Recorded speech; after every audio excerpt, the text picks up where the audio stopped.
Vamos lá. Fala pessoal, tudo bem? Na segunda entrevista do canal, recebo o treinador Márcio Máximo, treinador brasileiro atualmente no comando da seleção da Guiana. Sua equipe conquistou 3 pontos nas primeiras 2 partidas das eliminatórias para a Copa do Mundo 2022. Márcio, eu gostaria que você falasse um pouco sobre como foram essas 2 partidas e as dificuldades nas qualificatórias da CONCACAF. Primeiro, é um prazer falar com os internautas, espero que todos estejam bem aí acompanhando o nosso trabalho. Sim, nós primeiro iniciamos a competição perdendo para a seleção de Trinidad e Tobago por 3-0, um jogo atípico, que o resultado realmente não refletiu o que foi o jogo.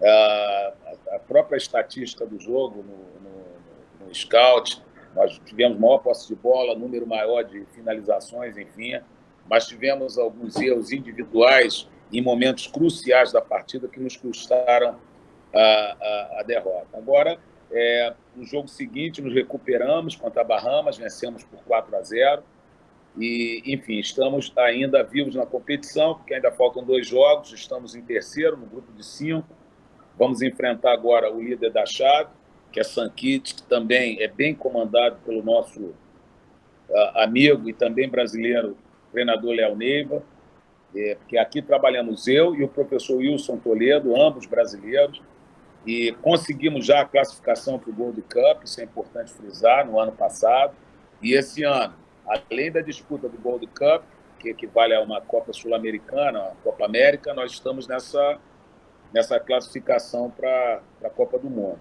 E é importante frisar também, Léo, que a maioria das seleções da América Central e do Caribe, principalmente do Caribe, que tem muitas ilhas, utilizam jogadores ingleses, jogadores da Europa. E então é uma competição muito equilibrada, porque esses jogadores vêm basicamente das divisões 3, 4 da Inglaterra, e isso faz com que haja um equilíbrio muito grande entre as seleções. É o caso de St. Kitts, é a nossa. E nós, tanto nós aqui quanto o Leonardo Neiva em St. Kitts, nós temos utilizado muitos jogadores locais, entendeu? Nós estamos fazendo um programa aqui para desenvolvimento do futebol local também, porque nós entendemos que se fizermos uma equipe somente com jogadores do exterior que nunca estiveram aqui, não são jogadores como no Brasil, que saem do Brasil e vão jogar no exterior, saem da Argentina e vão jogar no exterior pela Argentina e tal. Não, são jogadores que nunca estiveram aqui. Então, a gente tem que fazer um equilíbrio entre essas 2 situações para que o futebol local se desenvolva. Mas estamos muito felizes no que temos conseguido até agora. Então, você falou sobre o Léo Neiva, né, que ele lidera o grupo das eliminatórias. Eu gostaria que você projetasse um pouco esse duelo contra a seleção dele. Vai ser um jogo difícil, né? Como eu te falei, as 2 seleções se equivalem. O Léo foi muito bem nas 2 primeiras rodadas, venceu os 2 jogos, nós vencemos somente um, mas nós vamos enfrentá-lo agora em julho, na primeira rodada, em junho, na primeira rodada, na terceira rodada das eliminatórias, em St. Kitts, né? No campo dele. Né? E, enfim, eu acho que, como as seleções se equivalem, todo resultado é possível, né? Existe um equilíbrio muito grande e vamos tentar vencê-lo lá em St. Kitts e depois vencer em Porto Rico para dependermos também de um resultado,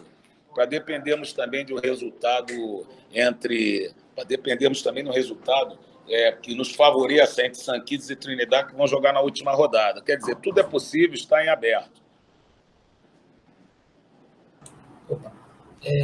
Eu perguntei isso também ao Léo, né?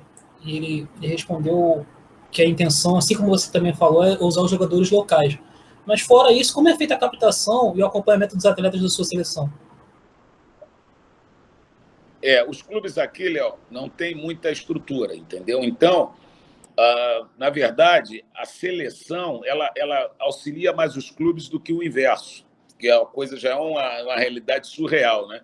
Porque nós temos treinos regulares com os jogadores locais e 4 a 5 treinos semanais. Então, isso tem desenvolvido muito esses jogadores. Basicamente, são jogadores muito jovens, na média de idade da nossa seleção local é de 20 anos, 21 anos, temos jogadores até de 17 anos. Então, quer dizer, isso vai projetar um desenvolvimento muito grande na carreira deles, né? Não só a nível local, como a nível internacional. E também estamos renovando o nosso grupo internacional. Nós temos vários jogadores com 21, 22 anos na nosso grupo internacional, porque nós entendemos, eu e o professor Wilson Toledo, que é melhor nós trazermos jogadores mais jovens com potencial que jogam na Championship, por exemplo, não são jogadores da equipe principal, são jogadores do Sub-23, na sua maioria, mas que tem muito potencial de crescimento. Jogadores de 20 anos, 21, mas que jogam no nível melhor. Então, a gente, hoje, já estamos renovando muito. A seleção, de um modo geral, tem uma média de idade, toda a seleção, tanto os locais como os internacionais, uma média de idade de 22 anos. Então, é a média de idade muito baixa, mas que não deixa de ser competitiva. Nós temos mantido o nível competitivo da equipe, com futebol intenso, compacto, veloz, que é muito importante, e vamos sempre tentando aprimorar, né? Depurando a seleção a cada convocação. Agora uma pergunta sobre o campo e bola. Eu gostaria de saber como atuam as suas equipes quando estão com a bola e quando precisam se defender. A gente tem uma variação, né? A gente sai numa linha de um 3-5-2, mas quando nós perdemos a bola, vira um 5-4-1, mas também com variação para 4-2-3-1, quando perde a bola, 4-1-1. Enfim, a gente tem algumas variações que a gente utiliza com posse de bola e sem posse de bola. A gente faz um jogo basicamente posicional, com muita variação de jogadas. Obviamente que o tempo restrito, às vezes, quando você tem o grupo inteiro, prejudica um pouco essa assimilação por parte deles. A gente tenta fazer uma coisa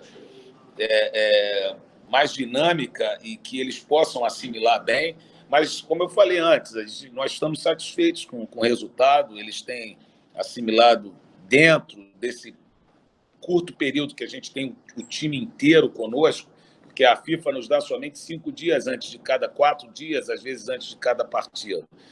Então, a gente tenta maximizar esse tempo, né? Tentando colocá-los do modo mais competitivo possível. E isso também, Léo, dá uma experiência muito grande para nós.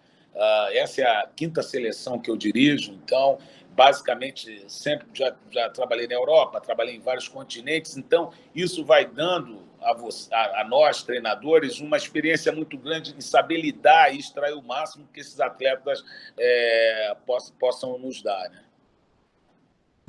Eu gostaria que você falasse de 2 experiências específicas que você teve. A primeira na Escócia, onde você foi o primeiro treinador a comandar uma equipe local, e a segunda na Tanzânia, quando você conquistou a Copa Africana dos Campeões, que foi pela primeira vez em 2019. Gostaria que você falasse um pouco como foi trabalhar nesses 2 locais.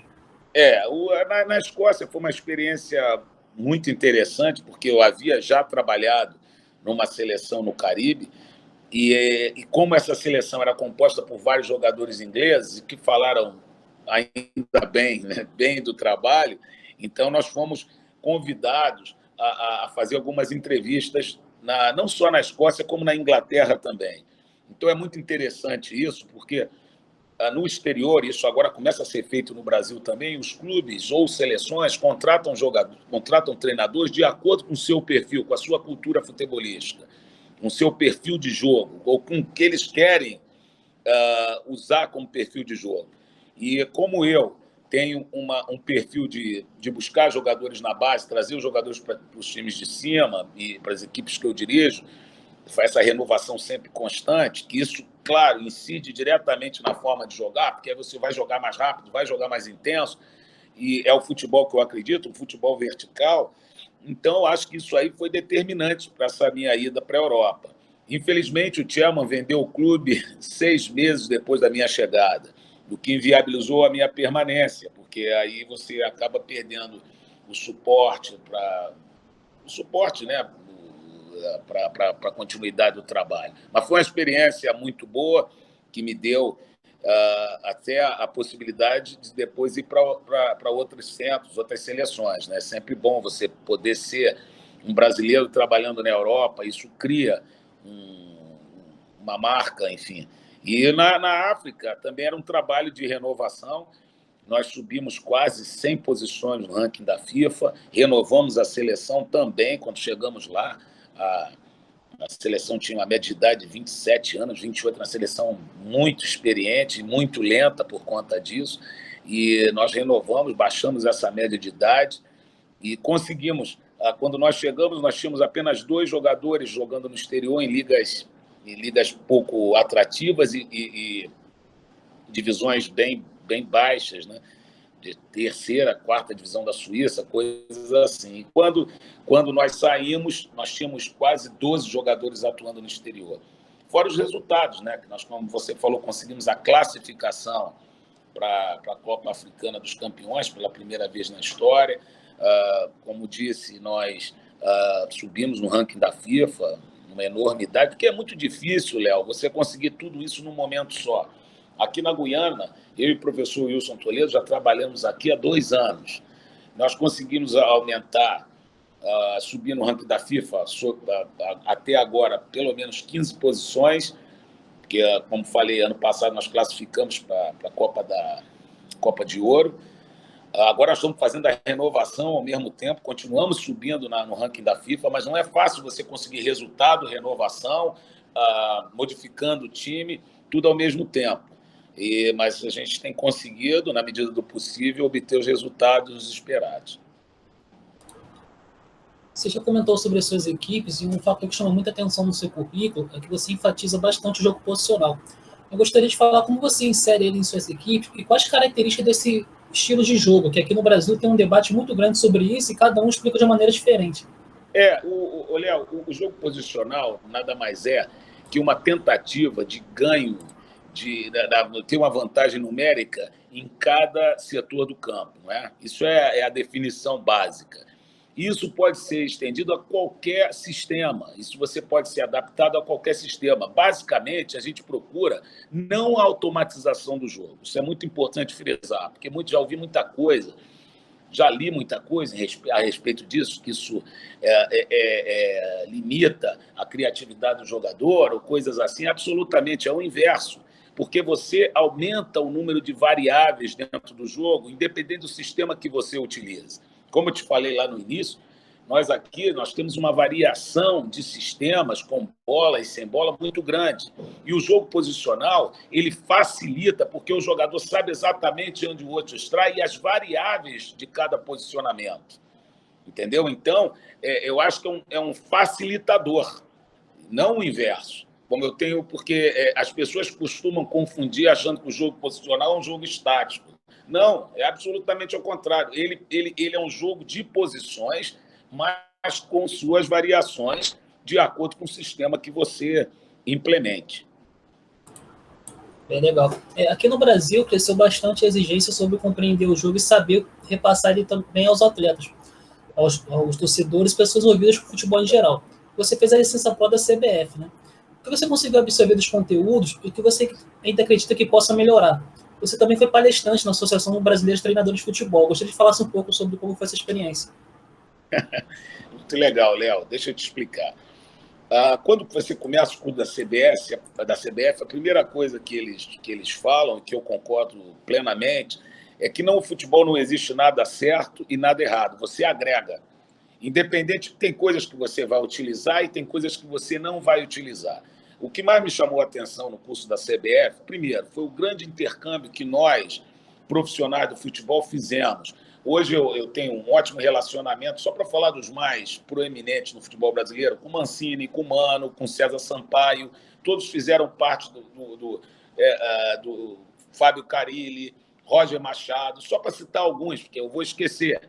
Então, são aqueles que a gente tem um contato, Zé Ricardo, que foram parte da minha turma. Então, primeiro, o curso da CBS ele propicia essa interação muito grande com os seus colegas de turma, que muitas vezes são já profissionais consagrados no mercado brasileiro. E outros que também ainda estão à procura de um espaço, como eu poderia citar aqui vários também, que vocês não vão conhecer, que também têm muita qualidade e estão na mesma turma. Então, a primeira situação é essa, um grande intercâmbio. A segunda, a troca de experiências com os treinadores estrangeiros, porque eles levam sempre, em cada turma, treinadores dos mais variados pontos e em escolas reconhecidamente desenvolvidas, como Alemanha, França, Holanda, Portugal. Então, isso é sistemático nos cursos da CBF. Então, quer dizer, essa troca de informações também é muito importante. E, basicamente, o conteúdo também, porque é muito dinâmico. Você dá aula prática, você dá aula teórica. Quer dizer, eu acho que isso exercita muito, porque o treinador brasileiro para mim, que já eu trabalhei em 4 dos 5 continentes, o treinador mais talentoso do mundo. Mas o treinador alemão, você também tem que avaliar as ferramentas que esses treinadores têm para desenvolvimento do seu trabalho. Difícil como treinador brasileiro, ter a formação sem nenhuma ferramenta. Quando eu falo ferramenta, é estrutura de trabalho. Entendeu? Então, eu acho que isso tem que ser avaliado. Eu vejo muitas críticas aos treinadores brasileiros e eu acho completamente infundadas. Eu acho que o treinador brasileiro, diante dessa dificuldade que tem, se supera. E eu posso comprovar isso em todos os lugares que eu trabalhei, com todos os amigos que eu tenho dentro e fora do Brasil, porque eu também tenho um grupo grande de treinadores, amigos meus que trabalham fora do país, e a gente pode constatar isso periodicamente. Então, acho que é muito importante que as pessoas saibam disso, principalmente os cronistas, vocês da imprensa, vocês que são formadores de opinião, que são influenciadores de opinião. Então, acho que é muito importante esclarecer isso. E essa vinda de treinadores brasileiros para o futebol nacional, para mim, é saudável. O que a gente reivindica é o mesmo tratamento da forma inversa. Hoje, a Conmebol está tentando, junto à UEFA, a equiparação das licenças, porque ninguém vai obrigar o clube estrangeiro a contratar treinador brasileiro ou qualquer outro clube internacional ou seleção. Nós queremos apenas o direito de mostrar o nosso trabalho, de pelo menos termos as mesmas condições de sermos contactados. Em relação à BTF, também é muito importante, porque a BTF ela tem um preço mais acessível que o curso da CBF. Sim. Entendeu? Então, é aquela coisa da abrangência, das opções, para o treinador brasileiro ter mais opções também de curso. Inclusive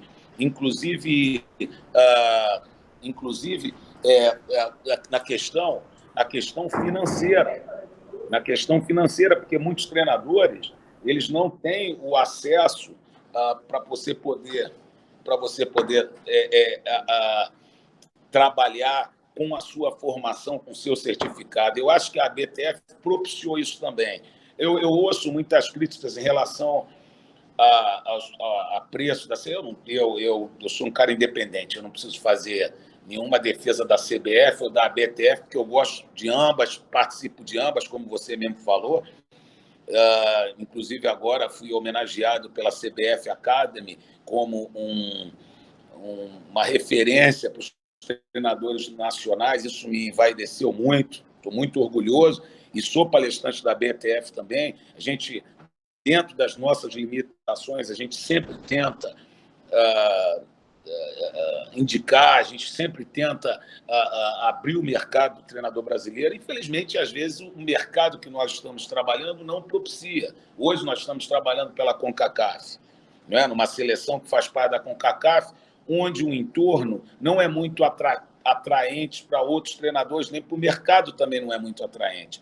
Mas como nós sabemos que isso é uma coisa cíclica, a gente continua com a mesma filosofia. Ainda nessa linha de pensamento e ideias da CBF, esse ano no Brasileirão vamos ter a lei dos técnicos, né? Você pode demitir uma vez da primeira até a terceira divisão. Gostaria que você falasse um pouco o que acha sobre isso e se é algo positivo ou negativo. Olha, eu acho que suas perguntas estão muito pertinentes, Léo. Eu acho que vai ser positivo se a ideia for mantida. Agora, e eu falo isso porque você é brasileiro e a maioria dos nossos internautas também são, se nós dermos o jeitinho, o brasileiro não vai ficar legal. Se você botar um assistente, por exemplo, e não oficializar e ficar mantendo isso e trocando o assistente. Isso é só um exemplo, entre vários que eu já ouvi. Então, eu acho que a lei é para ser cumprida. Eu acho que isso vai dar... Primeiro, vai criar uma competição maior entre os treinadores, uma competição saudável, que você vai se aprimorar mais. Eu acredito muito na formação do treinador. Eu acho que a formação é a base de tudo, independente de você ter sido ex-jogador, ter sido quase jogador, não ter sido jogador. Eu, por exemplo, fui quase jogador, porque não consegui chegar profissional por outros motivos. Apesar de ter jogado base, ter jogado salão, ter jogado, mas não consegui chegar.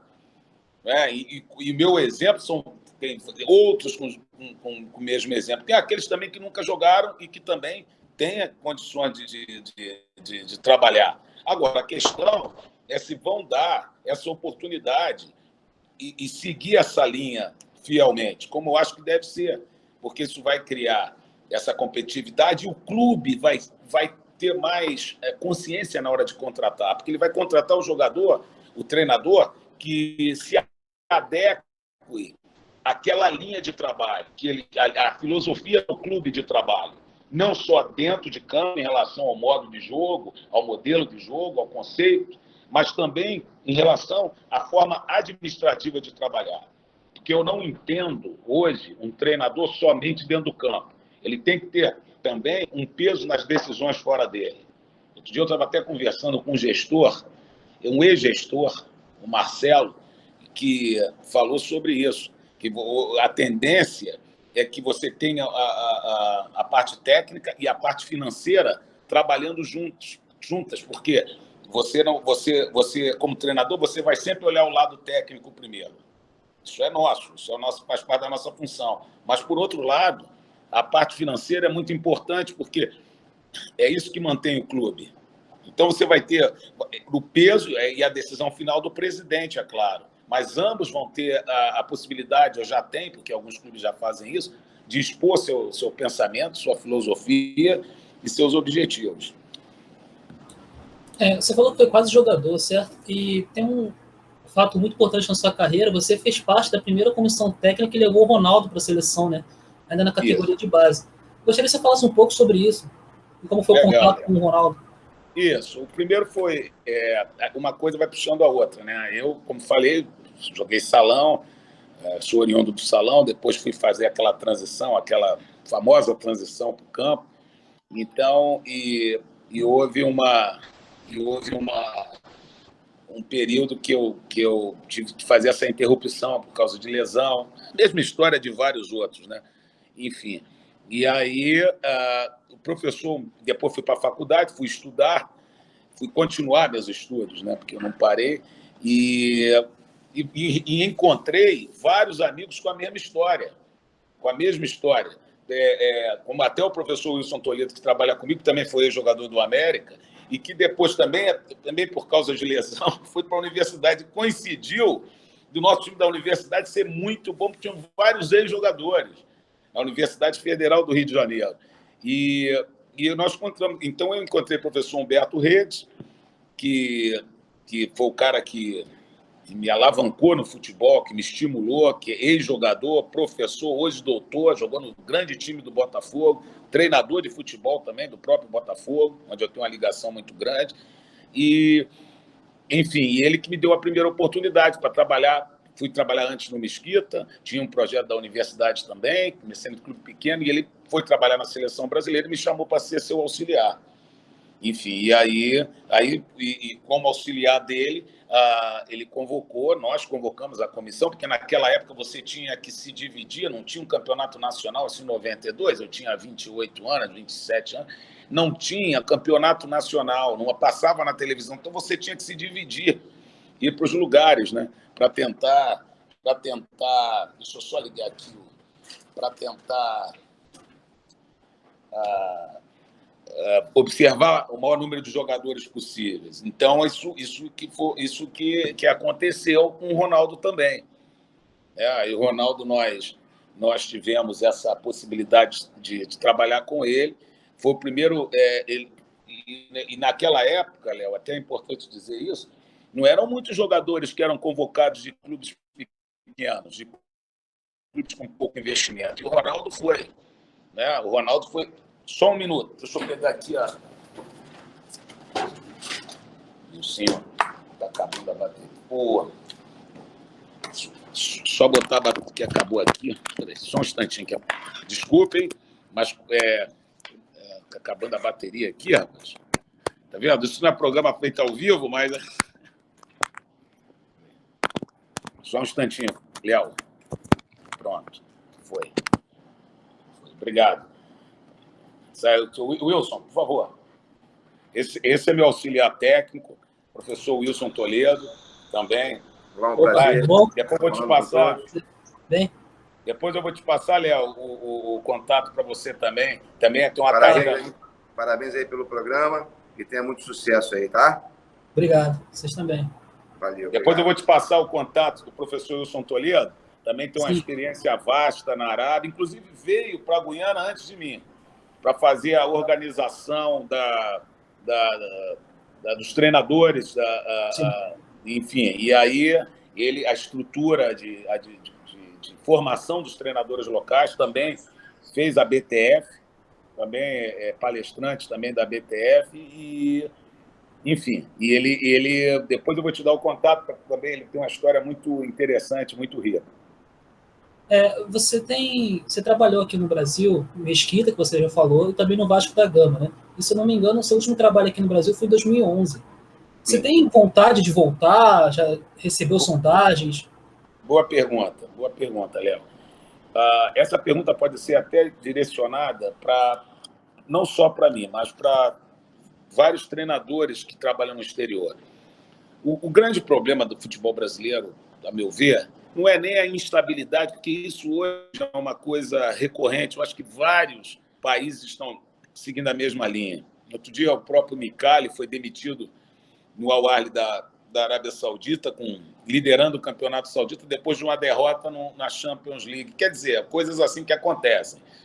Mas o que mais me incomoda é a falta, é aquilo que a gente falou antes, lá no início, é a falta de critério na escolha do treinador e no modelo que esse clube quer seguir. Então, você senta, você ordena, e às vezes por causa de 1 ou 2 resultados consecutivos, que fazem parte, às vezes, ruins consecutivos, que fazem parte de um processo, a coisa já deixa de acontecer. Entendeu? Então, eu tive algumas experiências no Brasil, sempre em clubes que se preparavam para não cair, sempre clubes que preparavam queriam se salvar nos estaduais, que não tinham absolutamente nenhum planejamento a médio prazo sequer, eles apenas disputavam o estadual sem nenhuma conexão com o próximo campeonato a seguir. Isso é que me preocupa. Como todo treinador brasileiro, e eu estou sempre no Brasil também, estou sempre atualizado com as coisas do Brasil, aqui a gente acompanha o Campeonato Brasileiro, campeonatos estaduais, enfim, a gente sempre tem o objetivo de voltar para o Brasil, sempre, numa condição mínima. Numa condição mínima. Instabilidade a gente sabe que não existe em lugar nenhum do mundo, cada dia menos, a competição aumenta, daí a importância da formação, a importância de você ratificar seus conceitos, mas o mais importante é você ter um mínimo de tempo para você poder implantar o seu conceito, o seu modelo, não é? Enfim, poder colocar o seu perfil em prática. A gente vai chegando aqui no final, fazendo só umas perguntas assim, básicas para complementar. A primeira é: qual jogador em atividade você gostaria de comandar e por quê? Essa pergunta é brasileiro ou internacional, enfim. Tanto faz. Porque se eu dissesse que era o Neymar, seria redundância, né? Se eu dissesse que era o Neymar. Mas eu vejo hoje o time do Flamengo, quer dizer, como o melhor time brasileiro, né? Pela dinâmica do jogo, pelos jogadores que escolheu. Porque você pode dizer que o Flamengo tem um investimento grande, tem realmente, mas o Palmeiras também tem. E o Palmeiras, no decorrer dos anos, ainda não conseguiu chegar nesse patamar, na minha opinião, que o Flamengo chegou. A nível de jogo. Talvez em resultado até chegue, né? Chegou agora, foi campeão da Libertadores, né? Mas eu estou falando a nível de jogo. E eu acho que Palmeiras, Flamengo. Agora, jogador, é difícil você falar um jogador assim. Eu penso muito na evolução do jogador, sabe? Eu penso muito na evolução. Quando eu vou falar do Botafogo, que é um clube que eu acompanho, quando eu vejo o Matheus Nascimento, que é um jogador com potencial imenso, e que o meu amigo Marcelo Chamusca também fez parte lá da CBF, junto com o Caio Autuori, que são 2 amigos que eu tenho, e que estão desenvolvendo esse atleta. Então, são jogadores que eu vejo assim com potencial, porque os jogadores já consagrados, você apenas vai desenvolvê-los para que eles te deem um resultado mais imediato. Mas quando você faz um negócio a médio prazo assim, eu acho que a resposta é melhor. Tipo, você pega o Matheus Nascimento, que é um jogador em evolução, né? Você pega o volante do Fluminense, que é do Flamengo, que é um jogador em evolução, o João Gomes, volante.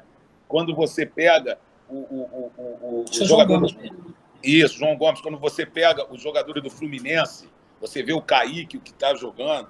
Então, você trazer esses jogadores e fazer com que eles rendam ainda mais, apesar de serem ainda talentosos, mas apesar de serem ainda jovens, isso é que satisfaz o treinador. Eu acho que esse, inclusive, é o meu perfil. Eu já trabalho nas equipes principais há 25 anos. Comecei na base, trabalhei 5 anos como auxiliar, estou no futebol há 30, mas assim, como auxiliar trabalhei 5, entre auxiliar e um pouquinho tempo de preparador, mas sempre fui auxiliar, né? E há 25 como treinador principal, mas sempre meu perfil de buscar esses jogadores embaixo. E eu estou vendo, Léo, que hoje essa é uma tendência, até por questões econômicas. Os clubes brasileiros eles estão até, às vezes, queimando as etapas.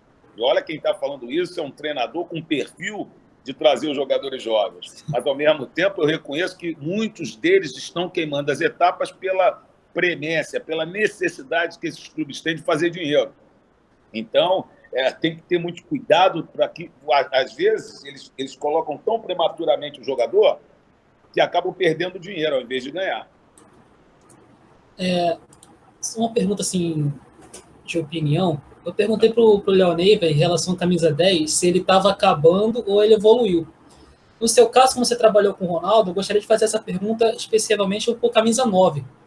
A camisa 9 diária acabou ou ele evoluiu? Não, eu acho que ele evoluiu, porque é uma questão da profundidade do jogo, independente de quem atue ali, ou mais fixo, ou com mais mobilidade, você vai ter que ter um homem na profundidade.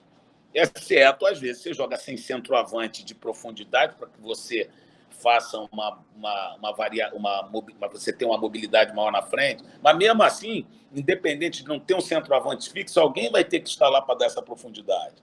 Entendeu? Então, eu acho que não. Acho que evoluiu. Vídeo Pedro, que é um centroavante que não tem a mobilidade do Gabigol para jogar fora da área, apesar de ser um bom jogador, mas está se adaptando. Está se adaptando e com bons resultados. Porque o Fred já é um veterano, mas que continua dando bons resultados ao Fluminense e é um jogador de área. O Fred não é um jogador de sair muito da área. Não é? Então, eu acho que é questão de adaptação ao sistema e adaptação ao novo futebol, porque é o futebol de velocidade. Você não pode mais ter aquele centroavante poste. Ele vai ter que se movimentar, ele vai ter que vir para fazer uma tabela, ele vai ter que puxar a marcação para que haja uma infiltração, ele vai ter que saber sair da área para fazer um 2, até no 1 contra 1, mesmo com pouca mobilidade, ele tem que saber.